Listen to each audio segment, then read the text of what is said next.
Hang on to your seat, baby, cause this one's a screamer, a screamer.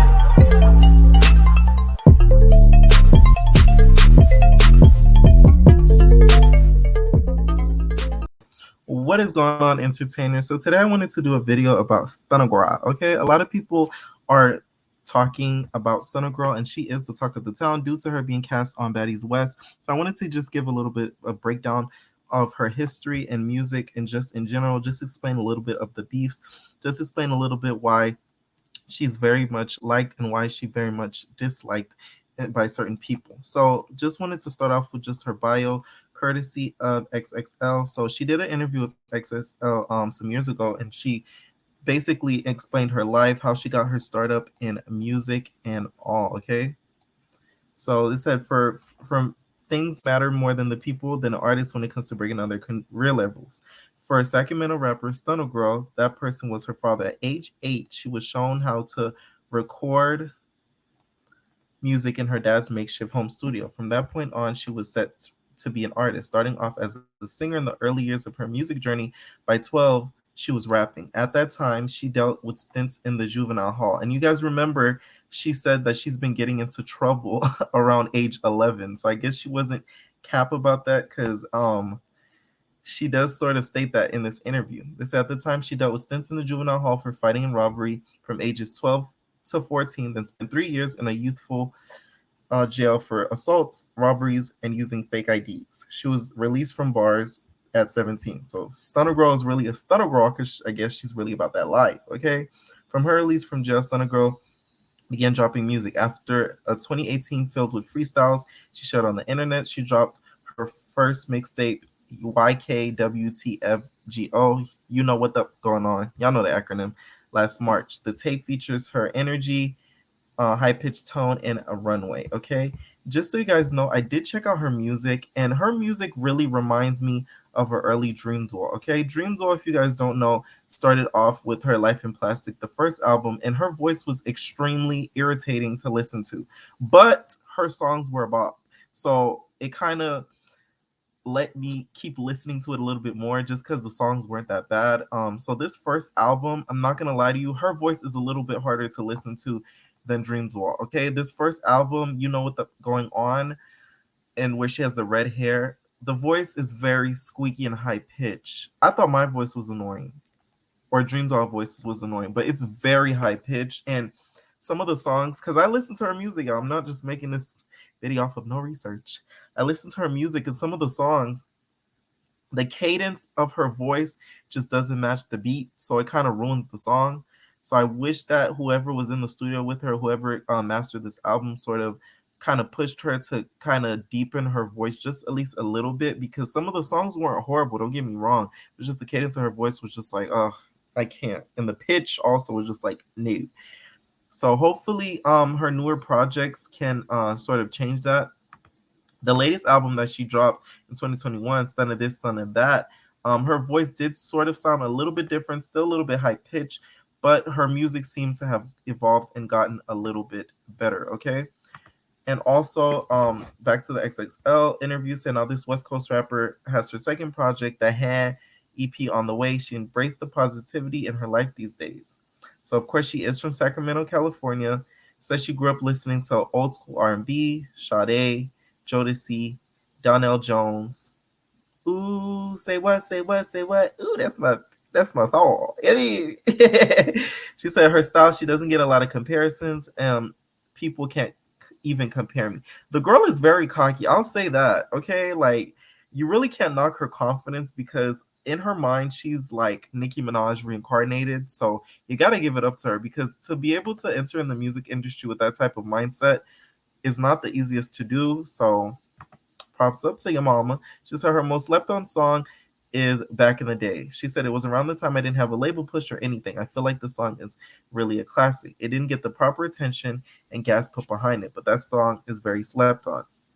Even the video, I had to scrape up and do what I had to do. This song was very soulful.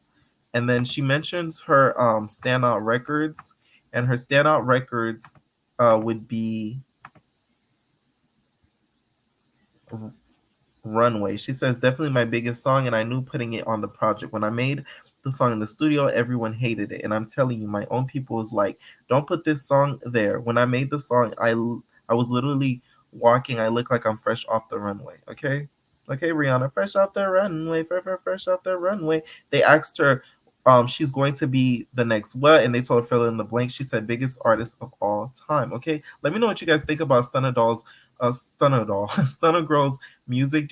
Are you guys really here for it? And what do you guys think of two of her album projects that she did put out? Okay, now let's get to the mess, y'all. Let's get to the mess. Let's stop with the niceties. Okay, so this is some of the dirty dirt that's been going on with Mrs.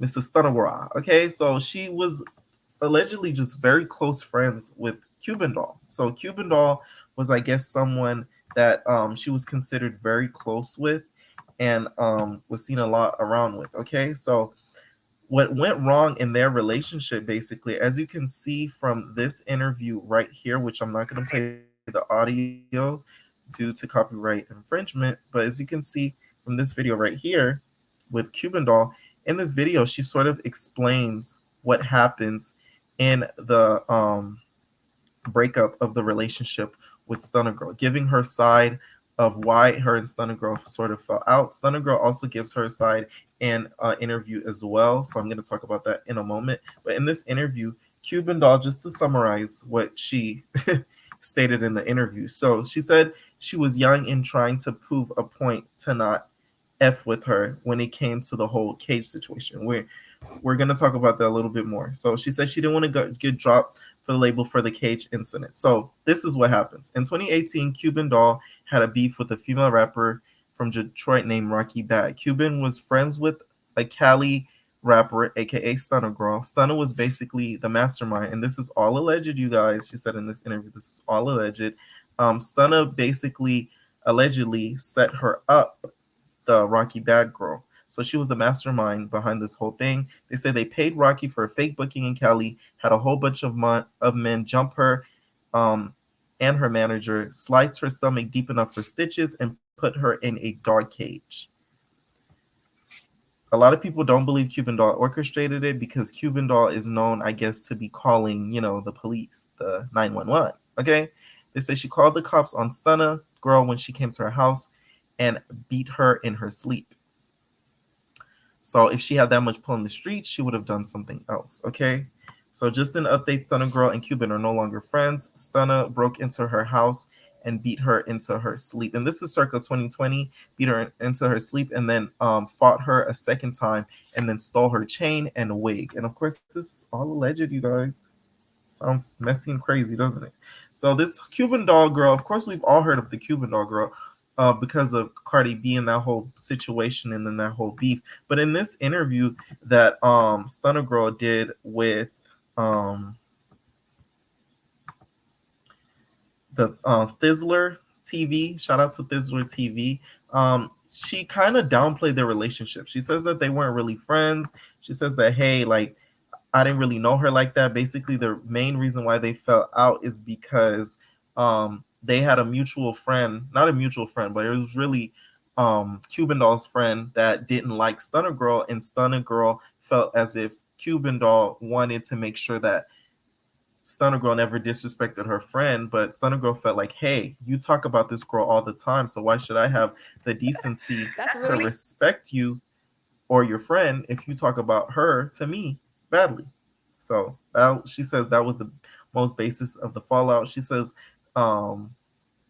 Cuban Doll is a dummy and she's not smart or whatever. So there goes that. Okay, I know a lot of people have heard about the whole situation with the dog cage.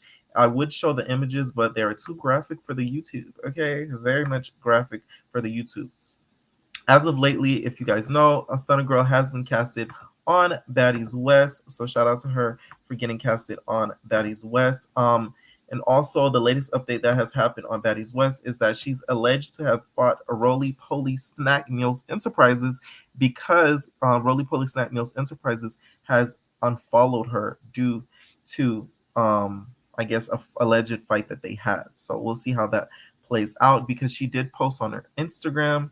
She said this on her Instagram, basically calling Rolly a 30-year-old rapper, which I'm just like, listen, Nicki Minaj is in her 30s, still doing the damn thing. So who cares? Okay. Age is like the littlest thing when it comes to music. It's really what you really spitting and what you talking about that makes you different. The age is of course you can't be coming in there like 45 thinking you could spit a new 16 bar, but I wouldn't say age is like a big thing in the music industry. So shout out to Zeus Network T Inc.